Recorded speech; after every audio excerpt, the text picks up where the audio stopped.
Hey guys, welcome to Tech Team channel. Hope you're doing well. In this video I'm gonna be showing you how to turn off show activity status on Instagram and hide active now on Instagram.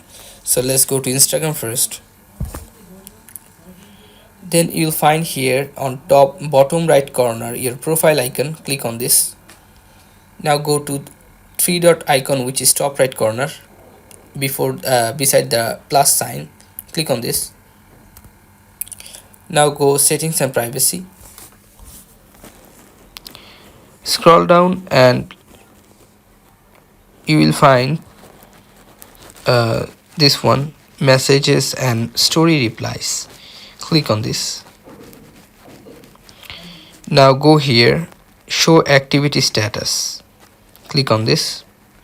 Now you'll find here your show activity status, which is toggle on. That's mean everyone can show you when you are online, but if you toggle this off, that's mean no one can show you if you are online. Okay, so guys, this is how you can do this. So guys, if you find this video helpful, then please give a thumbs up and don't forget to subscribe the channel.